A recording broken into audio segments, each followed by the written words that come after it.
সেটি হলো ভূমিরূপ। সপ্তম শ্রেণী অধ্যায় ভূমিরূপ। আমরা ভূমিরূপকে ইংরেজিতে বলি ল্যান্ডফর্ম। ভূমিরূপ কাকে বলে, অর্থাৎ ভূমিরূপ কথাটিকে আমরা যদি ভেঙে দিই তাহলে ভূমির রূপ অর্থাৎ ভূমির আকৃতি বা প্রকৃতি বা চেহারাকে বুঝি। আমরা এমনিতে মানুষের রূপ বললে আমরা মানুষের আকৃতি বা প্রকৃতি সম্পর্কে আমাদের একটি ধারণা আসে। ঠিক সেই রকমভাবে যেমন আমরা মানুষের ক্ষেত্রে রোগা, মোটা, লম্বা, ছোট এইসব বিভিন্ন নামে ডাকি আকৃতি বা রূপ বোঝাতে, ঠিক ভূমির ক্ষেত্রেও আমরা সেই আকৃতি বা রূপকে আলাদাভাবে বোঝানোর জন্য ভৌগোলিকরা আলাদা আলাদা নামকরণ করেছেন, যেমন পাহাড়, পর্বত, মালভূমি, সমভূমি, উপত্যকা ইত্যাদি। তো এই ভূমিরূপ কাকে বলে? ভূমিরূপ বলতে আমরা যেটা বুঝি, ভূপৃষ্ঠের উপর বিভিন্ন আভ্যন্তরীণ এবং বহির্জাত প্রক্রিয়ার সমষ্টিগত পদ্ধতির দ্বারা যখন ভূপৃষ্ঠের উপর বিভিন্ন অবয়ব বা গঠন যেমন পাহাড়, পর্বত, মালভূমি, সমভূমি ইত্যাদি লক্ষ্য করা যায়, তাকেই আমরা ভূমির রূপ বা ল্যান্ডফর্ম বলে থাকি। এরপর আমাদেরকে জানতে হবে যে ভূপৃষ্ঠের এই যে ভূমিরূপ সব জায়গায় অবস্থান করছে, এই ভূমিরূপ পৃথিবী পৃষ্ঠে একই রকম সব জায়গায় লক্ষ্য করা যায় না। অর্থাৎ আমরা পৃথিবীর কোনো প্রান্তে দেখি পাহাড়, কোথাও বা পর্বত, কোথাও বা মালভূমি, কোথাও বা সমভূমি, কোথাও বা উপত্যকা। এই ভূমিরূপের বৈচিত্র্যতা কেন? এর কারণ আমাদের ভূপৃষ্ঠের ওপর যে বিভিন্ন বহির্জাত এবং অন্তর্জাত প্রক্রিয়াগুলি কাজ করে চলেছে, সেই প্রক্রিয়াগুলি সকল জায়গায় সমানভাবে ক্রিয়াশীল নয়। অর্থাৎ পৃথিবীর অভ্যন্তরে বিভিন্ন মহীভাবক বা গিরিজনী আলোড়ন কিংবা ভূপৃষ্ঠের বাইরে বিভিন্ন বহির্জাত প্রক্রিয়া, নদী, বায়ু, হিমবাহ, আবহবিকার, তুষারপাত ইত্যাদির যে সমষ্টিগত রূপ পৃথিবীর সমস্ত জায়গায় একই রকমভাবে ক্রিয়াশীল হয় না বলেই আমরা ভূপৃষ্ঠের ওপর বিভিন্ন জায়গায় বিভিন্ন ধরনের ভূমিরূপ লক্ষ্য করে থাকি।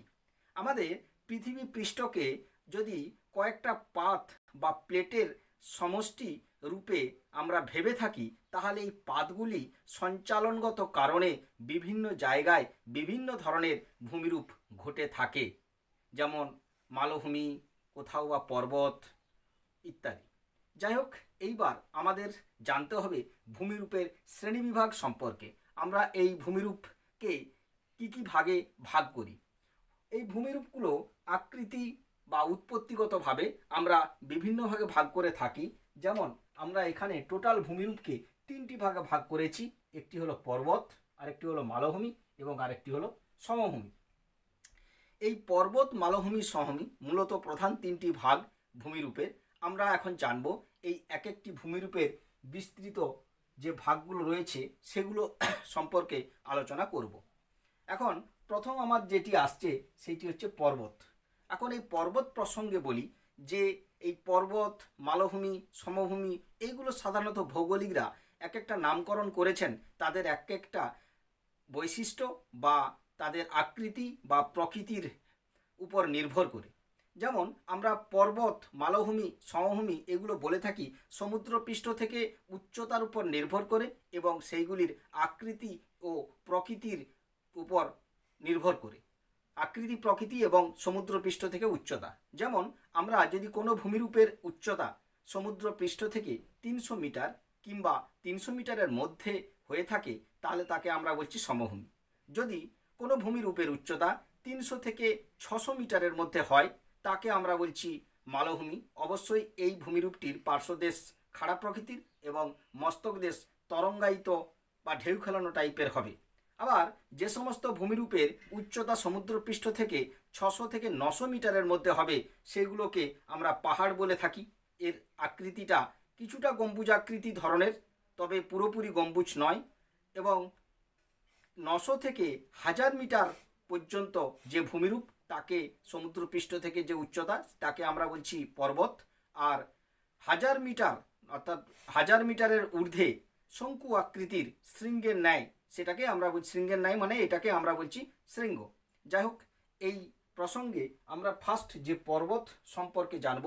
সেই পর্বত কাকে বলে না, সমুদ্রপৃষ্ঠ থেকে যে সমস্ত ভূমিরূপের উচ্চতা প্রায় 900 মিটার এর উপরে, 900 বা 1000 মিটারের উপরে, এই ধরনের ভূমিরূপগুলোকে আমরা পর্বত বলে থাকি। এই পর্বতগুলোকে আমরা কতগুলো ভাগে ভাগ করছি, একটা ভঙ্গিল পর্বত, একটা স্তূপ পর্বত, একটা সঞ্চয়জাত পর্বত, একটা ক্ষয়জাত পর্বত। এখন এই পর্বত পড়তে গেলে আমাদের কয়েকটি পরিভাষা সম্পর্কে জানা দরকার, যেমন পর্বত শ্রেণী কাকে বলে, পর্বত গ্রন্থি কাকে বলে, পর্বতের কোনো অংশে উপত্যকা বা পর্বত উপত্যকা এইগুলো কাকে বলে আমাদেরকে জানতে হবে।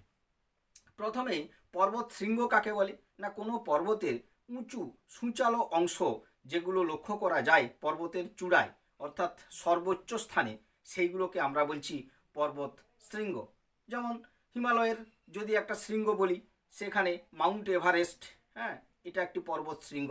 এরপর আমরা পর্বত উপত্যকা যদি বলি, দুটি পর্বতের মাঝে অবস্থানকারী যে অবনমিত অঞ্চল ভিয়ের ন্যায় হবে, এটাকে আমরা বলছি পর্বতের উপত্যকা। অর্থাৎ যদি এখানে একটা পর্বত থাকে আর এখানে একটা পর্বত থাকে, এই যে বিস্তৃত এই যে মধ্যিখানের অংশটা, এটাকে আমরা বলছি পর্বতের উপত্যকা। এরপরে আমরা পরবর্তী যে পরিভাষাটা আছে পর্বত শ্রেণী, অর্থাৎ অনেকগুলি পর্বত শৃঙ্গ এবং পর্বত যদি একটি নির্দিষ্ট জায়গায় অবস্থান করে, তখন আমরা তাকে বলছি যে পর্বত শ্রেণী। আর পর্বত গ্রন্থি কি? পর্বত গ্রন্থি হচ্ছে কোনো একটি অঞ্চল, বিভিন্ন দিক থেকে পর্বত এসে একটা অঞ্চলে এসে যদি মিলিত হয়, তখন তাকে বলছি আমরা পর্বত গ্রন্থি। যেমন আমরা নাম শুনেছি পামির গ্রন্থি, অর্থাৎ হিমালয়ের মধ্য এশিয়ার পামির গ্রন্থি যেখানে অবস্থান করছে, সেখানে বিভিন্ন পর্বত এসে ওই গ্রন্থির সঙ্গে মিলিত হয়েছে, যেমন হিমালয়, কুয়েনলুন, তিয়ানসান, আলতিনতাগ, স্তানেভয়, ইয়েবলনয় ইত্যাদি ইত্যাদি। যাই হোক, এই হচ্ছে ব্যাপার। এরপর আমরা এই পর্বত, এই যে ভঙ্গিল ফার্স্ট পর্বতের শ্রেণীবিভাগে ফার্স্ট যে ভঙ্গিল পর্বত, এই ভঙ্গিল পর্বত সম্পর্কে আমরা এখন দেখব। ভঙ্গিল পর্বত সম্পর্কে কি জানা যায়? ফার্স্ট, ভঙ্গিল পর্বত কাকে বলে না, ভঙ্গিল পর্বত হচ্ছে ভূপৃষ্ঠের ওপর যখন পাদগুলি পরস্পরের অনুভূমিক সঞ্চালনগত কারণে বা গিরিজনী আলোড়নের জন্য যখন পরস্পরের মুখে অভিসারী সীমানা বরাবর অগ্রসর হয়, তখন মধ্যবর্তী মহীখাতের সঞ্চিত পলিতে ভাঁজ পড়ে এক গঠনগত বক্রতা বা ভাঁজের সৃষ্টি হয়। এটিকে আমরা বলছি ভঙ্গিল পর্বত। সহজভাবে বলতে গেলে বোঝা যায় যে দুটি মহাদেশীয় অংশ পরস্পরের দিকে অগ্রসর হলে যখন মধ্যবর্তী অঞ্চলে পলিতে ভাঁজ পড়ে যে পর্বত গঠন করে, অর্থাৎ এদিকে যদি একটা ভূখণ্ড থাকে, এইখানে যদি একটা ভূখণ্ড থাকে, মধ্যিখানে যদি একটা সাগরের অংশ থাকে, তাহলে এই ভূখণ্ডটা এদিক দিয়ে অগ্রসর হবে এবং এই ভূখণ্ডটা এদিক দিয়ে অগ্রসর হবে। অর্থাৎ এইখানে এই স্থলভাগ, ধরলাম এটা যদি আমরা আঙ্গারাল্যান্ড বলি আর এটাকে যদি গন্ডোয়ানাল্যান্ড বলি, তাহলে এই দুটি ভূখণ্ড পরস্পরের দিকে অগ্রসর কখন হবে? যখন এই ভূপৃষ্ঠ থেকে বিভিন্ন নদী, হিমবাহ, ক্ষয়জাত পদার্থগুলো এই গভীর মহাসাগরীয় অঞ্চলে সঞ্চিত হতে হতে সাগরীয় অঞ্চলটিকে গভীরকে অগভীর করে দেয়। ফলে এখানে নিচের দিকে ওজনের পরিমাণ বাড়তে থাকে, পলি, বালি, নুড়ি, কাঁকর ইত্যাদির স্তরের পরিমাণ বাড়তে থাকে। ফলে কি হয়, এই জায়গার প্রচুর পরিমাণে একটি চাপ ক্রিয়াশীল হয়, ফলে নিচের অংশটা নিচের দিকে বসে যেতে থাকে। তখন দুটো ভূখণ্ড পরস্পরের দিকে অগ্রসর হয়। সেই সময় এই পরস্পরের দিকে অগ্রসর হলে মধ্যিখানের পলিটা ভাঁজ পড়ে যে গঠনগত বক্রতা তৈরি করে, তাকে আমরা বলছি ভঙ্গিল পর্বত। এইভাবে আমাদের হিমালয় পর্বত গঠিত হয়েছিল। হিমালয় পর্বতের একদিকে আঙ্গারাল্যান্ড, আরেকদিকে গন্ডোয়ানাল্যান্ড, মধ্যিখানে ছিল তেথিস সাগর। এই আঙ্গারাল্যান্ড এবং গন্ডোয়ানাল্যান্ড পরস্পরের দিকে অগ্রসর হওয়ার কারণে, গিরিজনী আলোড়নগত কারণে মধ্যবর্তী মহীখাতের সঞ্চিত পলিতে ভাঁজ পড়ে হিমালয় পর্বত সৃষ্টি হয়েছে। এই ভঙ্গিল পর্বত হলো, ভঙ্গিল পর্বত আমাদের পৃথিবীতে অনেক ভঙ্গিল পর্বত রয়েছে, অর্থাৎ আমাদের পৃথিবী পৃষ্ঠে যত পর্বত রয়েছে তার মধ্যে প্রায় 70% পর্বতই হলো ভঙ্গিল পর্বত।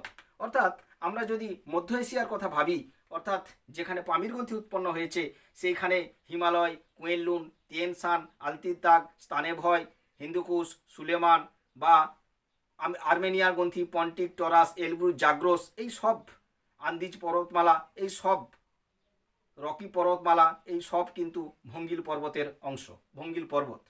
যাই হোক, এরপর আমরা যেটা আসবো সেটা হচ্ছে স্তূপ পর্বত। স্তূপ পর্বত কাকে বলে?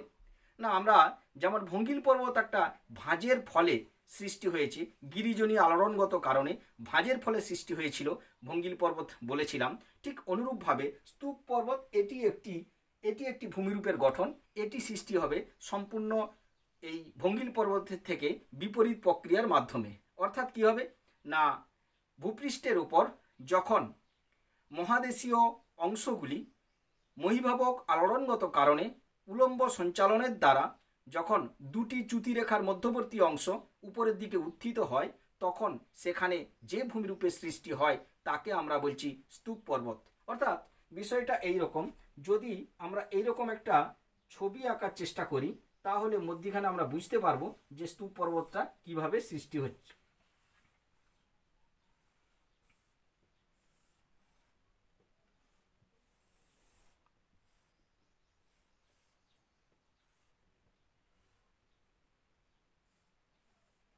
অর্থাৎ এটা হচ্ছে মধ্যখানে স্তূপ পর্বত, এইটা হচ্ছে চ্যুতি রেখা।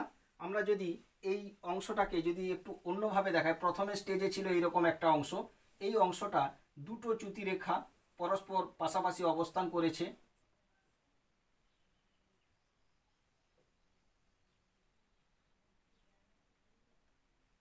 এই দুটি চ্যুতি রেখা মধ্যবর্তী অংশটি, এখানে একটি চ্যুতি রেখা, এই একটি চ্যুতি রেখা, এর মধ্যবর্তী অংশটি পার্শ্ববর্তী অঞ্চল থেকে উলম্ব সঞ্চালনগত কারণে অর্থাৎ মহীভাবক আলোড়নগত কারণে যখন উপরের দিকে উত্থিত হয়ে যায় তখন সেটিকে আমরা বলি স্তূপ পর্বত। আর এর পাশে যে অবনমিত অঞ্চলগুলো থেকে থাকে একে আমরা বলছি গ্রস্ত উপত্যকা। আমাদের ভারতবর্ষে এরকম স্তূপ পর্বতের নাম আমরা শুনে আছি। আমাদের ভারতবর্ষের বিভিন্ন জায়গায় মূলত আমরা যে স্তূপ পর্বতের কথা সকলেই জানি, এটা যদি ভারতবর্ষ হয়ে থাকে তাহলে আমাদের এই ভারতবর্ষের এই রকম জায়গায় একটা পর্বত রয়েছে, এটাকে আমরা বলছি সাতপুরা। সাতপুরা একটি স্তূপ পর্বতের উদাহরণ। আর এই সাতপুরার পাশে যে নদী রয়েছে সেটা হচ্ছে নর্মদা নদী, এটা হচ্ছে সাতপুরার পাশে গ্রস্ত উপত্যকার উদাহরণ। এরপর আমরা স্তূপ পর্বতের পরে যে পর্বতটি সম্পর্কে জানব সেটা হচ্ছে সঞ্চয়জাত পর্বত। সঞ্চয়জাত পর্বত কি না, ভূ অভ্যন্তরের উত্তপ্ত ম্যাগমা ভূপৃষ্ঠের কোনো ফাটল পথ বরাবর যখন উলম্বভাবে ভূপৃষ্ঠের বাইরে সঞ্চিত হয় তখন তাকে আমরা বলছি সঞ্চয়জাত পর্বত বা আগ্নেয় পর্বত। অর্থাৎ এটি অগ্নিময় অবস্থা থেকে সৃষ্টি হয়েছে বলে এর নাম হলো আগ্নেয় পর্বত। এই সঞ্চয়জাত পর্বত বা আগ্নেয় পর্বত কীরকম দেখতে হয় না, সঞ্চয়জাত পর্বত বা আগ্নেয় পর্বত এইরকম ভূপৃষ্ঠের যে ম্যাগমা, এখানে এরকম ম্যাগমা সঞ্চিত ম্যাগমা উদ্গীরণ হয়, এই ম্যাগমা উদ্গীরণ হয়ে ম্যাগমা নলের মাধ্যমে ভূ অভ্যন্তর থেকে এই ম্যাগমাগুলো বেরোয়। এটা হচ্ছে মুখ্য জ্বালামুখ।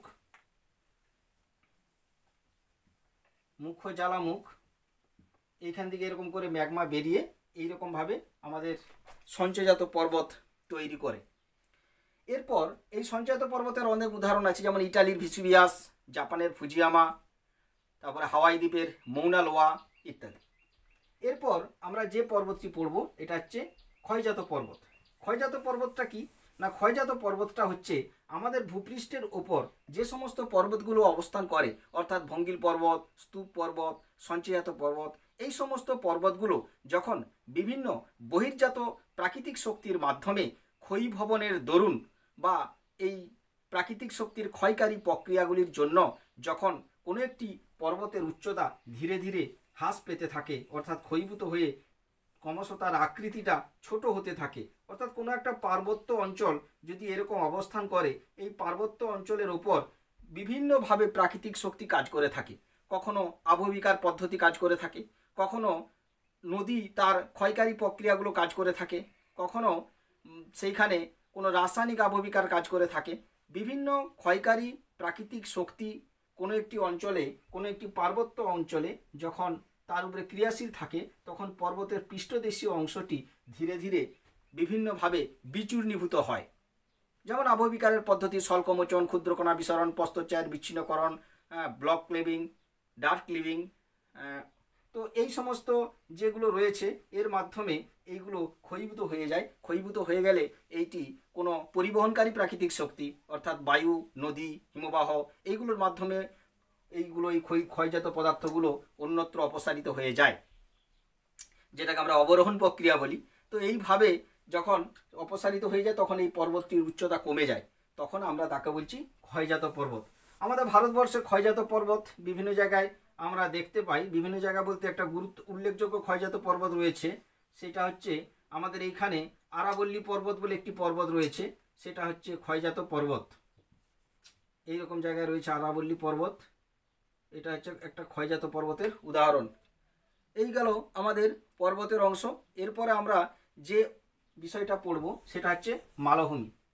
এই যে মালভূমি অংশ, এখন মালভূমি আমি আগেই বলেছিলাম যে মালভূমি কাকে বলে না, বলেছিলাম যে সমুদ্রপৃষ্ঠ থেকে যে সমস্ত ভূমিরূপের উচ্চতা 300 থেকে 600 মিটারের মধ্যে হবে, মস্তক দেশ তরঙ্গায়িত প্রকৃতির এবং পার্শ্বদেশ খাড়া প্রকৃতির হবে, সেই ধরনের ভূমিরূপকে আমরা মালভূমি বলে থাকি। অর্থাৎ মালভূমিটা দেখতে just like a table land, অর্থাৎ টেবিলের মতো দেখতে হবে। টেবিলের মতো দেখতে মানে ভূমিরূপটা এইরকম ধরনের হবে, এইরকম ধরনের হবে, এটাকে আমরা বলছি মালভূমি অঞ্চল। অর্থাৎ যার পার্শ্বদেশ অনেকটাই খাড়া প্রকৃতির এবং মস্তক দেশ তরঙ্গায়িত প্রকৃতির হবে এবং সমুদ্রপৃষ্ঠ থেকে উচ্চতাটা হবে প্রায় 300 থেকে 600 মিটার। 300 থেকে 600 মিটারের মধ্যে হবে যে সমস্ত ভূমিরূপ, এটাকে আমরা বলছি মালভূমি। এবার আমাদেরকে এই মালভূমির কতগুলো বৈশিষ্ট্য যদি আমরা ভাবি যে মালভূমির কী কী বৈশিষ্ট্য আমরা দেখতে পাই, না মালভূমিতে যে বৈশিষ্ট্যগুলো দেখতে পাই, 1 নম্বর এই ভূমিরূপটি সমুদ্রপৃষ্ঠ থেকে উচ্চতা 300 থেকে 600 মিটারের মধ্যে হবে এবং এই ভূমিরূপটির পার্শ্বদেশ খাড়া প্রকৃতির হবে এবং এই ভূমিরূপটির মস্তক দেশ প্রশস্ত হালকা তরঙ্গায়িত প্রকৃতির হবে এবং এই ভূমিরূপটি যেখানে অবস্থান করবে সেখানে খনিজ সম্পদের প্রাচুর্যতা বেশি লক্ষ্য করা যাবে। এছাড়া আরও বৈশিষ্ট্য রয়েছে, এই ভূমিরূপটি যেখানে দেখা যাবে সেখানে সাধারণত কঠিন প্রকৃতির অর্থাৎ বিশেষত এই রূপান্তরিত বা আগ্নেয় শিলার অবস্থিতি বেশি লক্ষ্য করা যাবে। যাই হোক, এই মালভূমির আমরা সংজ্ঞা জানলাম, মালভূমির বৈশিষ্ট্য সম্পর্কে জানলাম। এবার জানবো এই মালভূমির শ্রেণীবিভাগ, অর্থাৎ মূলত মালভূমিকে আমরা কী কী ভাগে ভাগ করতে পারি। প্রথমে আমরা যে মালভূমিটির কথা বলবো সেটি হচ্ছে পর্বত বেষ্টিত মালভূমি। অর্থাৎ আমরা মূলত 4টা ভাগে ভাগ করছি, পর্বত বেষ্টিত মালভূমি, তারপরে মহাদেশীয় মালভূমি, তারপরে লাভা গঠিত মালভূমি, তারপর ব্যবিচ্ছিন্ন মালভূমি। যাই হোক, প্রথমে পর্বত বেষ্টিত মালভূমি, এই মহাদেশীয় লাভা গঠিত এবং ব্যবিচ্ছিন্ন। পর্বত বেষ্টিত মালভূমি কাকে বলে না, পর্বত বেষ্টিত মালভূমি বলতে আমরা মূলত যে মালভূমিটি দুটি পাশাপাশি অবস্থিত কোনো পর্বত দ্বারা বেষ্টিত থাকে বা কোনো একটি মালভূমির চারিদিকে পর্বত দ্বারা যদি বেষ্টিত হয় তখন তাকে আমরা বলছি পর্বত বেষ্টিত মালভূমি।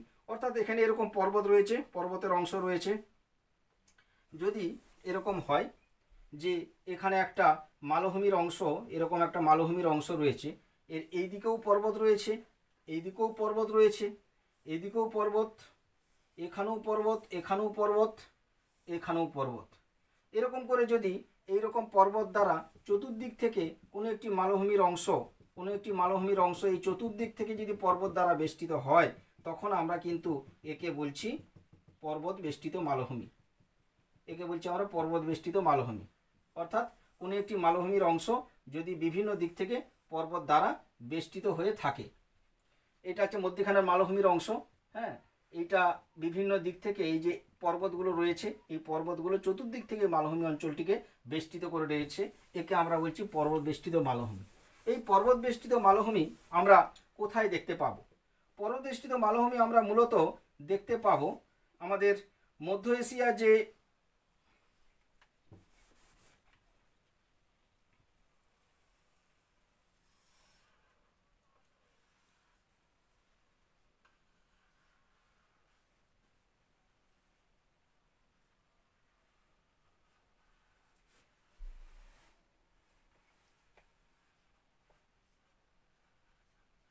অর্থাৎ আমাদের এইখানে উপর দিকে একটা পামির গ্রন্থি বলে একটা মধ্য এশিয়ার গ্রন্থি রয়েছে, যেখানে পর্বত গ্রন্থি বলছিলাম। এই পামির গ্রন্থি থেকে এখানে অনেকগুলো পর্বত বিভিন্ন দিক থেকে বহির্গত হয়েছে, হিমালয়, কুয়েনলুন, তিয়ানসান ইত্যাদি। তো এই জায়গায় একটি পর্বত রয়েছে, এটা হিমালয় আর এটা কুয়েনলুন, এর মধ্যখানে যেটি রয়েছে সেটি হচ্ছে তিব্বতের মালভূমি। তিব্বতের মালভূমি, এটিকে বলা হচ্ছে পামির মালভূমি। এটি হচ্ছে একটি পর্বত বেষ্টিত মালভূমি। এটি হচ্ছে আফ্রিকা, এটি আরব, এটি আমাদের ভারতবর্ষ। এইখানটা এটা মোটামুটি একটা কিছুটা অর্ধেকটা পৃথিবীর মানচিত্র। এই পৃথিবীর মানচিত্রে ভারতের ঠিক উত্তর পশ্চিম দিকে একটি গ্রন্থি রয়েছে, এটিকে আমরা বলছি পামির গ্রন্থি। এই পামির গ্রন্থি থেকে যে পর্বতগুলো সবগুলোই ভঙ্গিল পর্বত। হ্যাঁ, এই ভঙ্গিল পর্বতের এই হিমালয় এবং কুয়েনলুন এই দুটি পর্বতের মধ্যবর্তী অংশে যে মালভূমি অঞ্চলটি দেখতে পাচ্ছি এটিকে আমরা বলছি তিব্বতের মালভূমি। এটি একটি পর্বত বেষ্টিত মালভূমির উদাহরণ। এরপরে আমরা যে মালভূমি সম্পর্কে জানব সেটি হচ্ছে মহাদেশীয় মালভূমি। মহাদেশীয় মালভূমি কাকে বলে? সাধারণত যে সমস্ত মালভূমিগুলি বিস্তৃত আয়তনযুক্ত হবে এবং কিছুটা উচ্চতা তো অবশ্যই 300 থেকে 600 মিটারের মধ্যে থাকবে এবং বিস্তৃত অঞ্চলটি বিভিন্ন কঠিন শিলা দ্বারা গঠিত হবে, হ্যাঁ, সেটাকে আমরা বলছি মহাদেশীয় মালভূমি। যেমন দক্ষিণ আফ্রিকার মালভূমি, পশ্চিম অস্ট্রেলীয় মালভূমি ইত্যাদি। এরপরে আমরা যেটি পড়ব সেটি হচ্ছে লাভা গঠিত মালভূমি। লাভা গঠিত মালভূমি কাকে বলে? না, ভূ অভ্যন্তরের উত্তপ্ত অল্প ঘনত্বযুক্ত ম্যাগমা বা অধিক ঘনত্বযুক্ত ম্যাগমা ভূপৃষ্ঠের বাইরে যখন বেরিয়ে ভূপৃষ্ঠের চতুর্দিকে বিস্তৃততরভাবে ছড়িয়ে পড়ে এবং এই প্রক্রিয়া পুনরাবৃত্তি ঘটে, ফলে কি হয়, অঞ্চলটির উচ্চতা ক্রমশ বাড়তে থাকে এবং অঞ্চলটি তরঙ্গায়িত ঢেউ খেলানো প্রকৃতির হয়। অর্থাৎ এক কথায় বলতে গেলে পৃথিবীর অভ্যন্তরের উত্তপ্ত ম্যাগমা ভূপৃষ্ঠের বাইরে সঞ্চিত হয়ে মালভূমির আকৃতি নিলে তখন তাকে আমরা বলছি লাভা গঠিত মালভূমি। সাধারণত ক্ষারকীয় লাভা এই মালভূমি গঠনে বিশেষ ভূমিকা পালন করে। এই মালভূমি আমরা কোথায় দেখতে পাবো? এই মালভূমি আমাদের ভারতবর্ষ যদি ছবিটা আঁকা যায় তাহলে দেখা যাবে যে এই মালভূমি এই আমাদের ভারতবর্ষের এই রকম জায়গায় একটা মালভূমি অঞ্চল রয়েছে, সেটা হচ্ছে দাক্ষিণাত্যের মালভূমি। এটাকে বলা হচ্ছে দাক্ষিণাত্যের মালভূমি। এইটা অনেক সময় একে বলা হয় ডেকান ট্রাপ। ডেকান শব্দের অর্থ দাক্ষিণাত্য বা দক্ষিণের, আর সুইডিশ শব্দ ট্রাপ শব্দের অর্থ ধাপ বা সিঁড়ি। অর্থাৎ ভারতের দক্ষিণ অংশে সিঁড়ির ধাপযুক্ত ভূমিরূপ যেটি লক্ষ্য করা যাচ্ছে এটিকে বলা হচ্ছে দাক্ষিণাত্যের মালভূমি। এটি কিন্তু লাভা গঠিত মালভূমির উদাহরণ।